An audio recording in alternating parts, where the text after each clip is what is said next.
আমি এখন দাঁড়িয়ে আছি কলম্বোর সিংহলীজ স্পোর্টস ক্লাব মাঠ মাঠের প্রেস বক্সের সামনে। এই মাঠেই কালকে বাংলাদেশ শ্রীলঙ্কা টেস্ট সিরিজের দ্বিতীয় ম্যাচটি শুরু হবে। আহ, এবং আপনারা জানেন যে গলে বাংলাদেশ দুর্দান্ত খেলে ড্র করেছে, যদিও বাংলাদেশ সেকেন্ড ইনিংসটা আর একটু আগে ছেড়ে দিয়ে ম্যাচটা জিততে চেষ্টা করতে পারতো কিনা সেটা নিয়ে একটা আলোচনা আছে। তার মধ্যে আমি বলবো যে গলে যে পারফরমেন্স এবং শ্রীলঙ্কার সঙ্গে বাংলাদেশের শ্রীলঙ্কার মাটিতে টেস্টে একটা জয় থাকলেও আহ, অতীত আসলে খুবই বিভীষিকাময় আমি বলবো এক অর্থে। কারণ সবসময় দেখা গেছে যে অনেক বড় ব্যবধানে আমরা এখানে এসে হেরেছি এবং শ্রীলঙ্কান ব্যাটসম্যানদের টানা ম্যারাথন ইনিংস আমাদের বোলারদের ফিল্ডারদের সহ্য করে যেতে হয়েছে। তো এই মাঠেই কালকে যখন বাংলাদেশ টেস্ট খেলতে নামবে, একটু একটু ভিন্ন পরিস্থিতি এবং সেটা তৈরি করে দিয়েছে আসলে গলের ফলাফল এবং গলের পারফরমেন্স। এই একটু আগে আমরা কথা বলেছি বাংলাদেশ দলের কোচ ফিল সিমন্সের সঙ্গে, তিনি সংবাদ সম্মেলনে এসেছিলেন, তিনিও একই কথা বলেছেন। গল টেস্টের পারফরমেন্স উজ্জীবিত তার দল এবং টুকটাক যে ছোটোখাটো প্রবলেম আছে। গতকাল নাজমুল হোসেন শান্ত আপনারা জানেন যে আঙুলের পুরনো ব্যথায় চোট পেয়েছিলেন, তিনি আজকেও আরেকবার তার হাতে বল লেগেছে, কিন্তু আমরা যতটুকু জানি যে তিনি খেলার মতো অবস্থায় আছেন। সাদমান ইসলামের একটা বল মুখে লেগেছে প্র্যাকটিস করতে যেয়ে, সেটাও গুরুতর কিছু নয়। এর বাইরে আরেকটা আলোচনা আছে যে মেহেদী হাসান মিরাজ আপনারা জানেন যে এই টেস্ট দিয়ে দলে ফিরবেন, বলে খেলতে পারেনি তিনি অসুস্থতার জন্য। তো তিনি আসলে বাংলাদেশের বোলিং কম্বিনেশনটা কেমন হবে, তিন পেসার খেলবে নাকি দুই পেসার খেলবে, তিন স্পিনার খেলবে, এটা একটা আলোচনা আছে।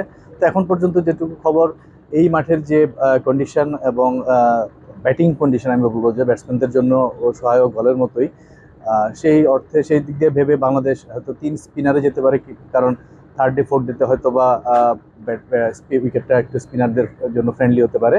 তো সেদিক দিয়ে চিন্তা করলে প্রথম টেস্টে খেলা তাইজুল ইসলাম এবং নাইম হাসানের সঙ্গে 5 উইকেট যিনি পেয়েছিলেন, হয়তো মিরাজ ঢুকে যাবেন। মিরাজ তো ঢুকবেনই, ওই দুজনও থাকবেন। এবং পেস বোলিং অ্যাটাকে আমরা হাসান মাহমুদের সঙ্গে হয়তো বা খালেদ আহমদকে দেখা যেতে পারে নাহিদ রানাকে রেস্ট দেওয়ার জন্য, তাকে রেস্ট দিয়ে খেলানোরই একটা প্রক্রিয়া বিসিবি মেনে চলে। এরপরে যেহেতু তিনি ওয়ানডে সিরিজও খেলবেন, কাজেই এখানে একটু হয়তো তিনি বিশ্রাম পেতে পারেন। এই হচ্ছে দলের অবস্থা। ওদিকে শ্রীলঙ্কার অধিনায়ক ধনঞ্জয় ডি সিলভা তিনিও প্রেস কনফারেন্সে এসেছিলেন এবং এই মাঠ সম্পর্কে তিনিও বলেছেন যে এটা ব্যাটিং ট্র্যাক। সিমন্সও একই কথা বলেছেন এবং বলেছেন যে এখানে আসলে ব্যাটসম্যানদের আধিপত্য থাকবে অ্যাটলিস্ট থার্ড ডে পর্যন্ত। তো এই মাঠের যে ইতিহাসের কথা আমি শুরুতে বললাম যে রেকর্ড এই মাঠে হয়েছে 2006 সালে। আপনি জানেন যে 374 রান মাহিলা জয়াবর্ধনের এখনও টেস্টে ব্যক্তিগত সর্বোচ্চ ইনিংস।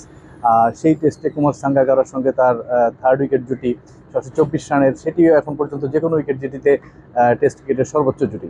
তো এরকম একটা মাঠে যখন বাংলাদেশ দল খেলতে নামবে, স্বাভাবিকভাবেই ব্যাটিং নির্ভরতার কথা চিন্তা করবে। অ্যাট দ্য সেম টাইম প্রতিপক্ষ শ্রীলঙ্কা, তারা যদি এখানে টসে জিতে আগে ব্যাটিং করে কত বড় রানের পাহাড় তারা করবে, সেটা আমাদের বোলারদের জন্য একটা চ্যালেঞ্জ।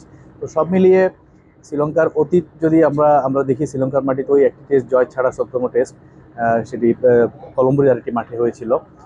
সেটি ছাড়া কিন্তু আমাদের খুব ভালো অতীত নেই। হ্যাঁ, গলে আমরা এর আগেও একটা টেস্ট ড্র করেছিলাম, কিন্তু এর বেশি কিছু নেই। শ্রীলঙ্কার সাথে টেস্টে ঘরের মাঠ বলি বা আমাদের দেশের মাঠ বলি, সবসময় কিন্তু একটা মানে শ্রীলঙ্কান ব্যাটসম্যানদের আধিপত্য ছিল। তো এই মাঠও সেরকম একটা মাঠ যেখানে ব্যাটসম্যানরা অনেক বড় ইনিংস খেলতে পারবেন। কিন্তু আসার জায়গা হচ্ছে যে গলে বাংলাদেশ যে পারফর্ম করেছে এবং বাংলাদেশের ব্যাটসম্যানরা যেভাবে রান করেছেন, মুশফিক, শান্ত বা লিটন দাস, তারপরে এই ধরনের কন্ডিশনে একেবারে বাংলাদেশ বিনা চ্যালেঞ্জে হেরে যাবে এটা আমি মনে করি না।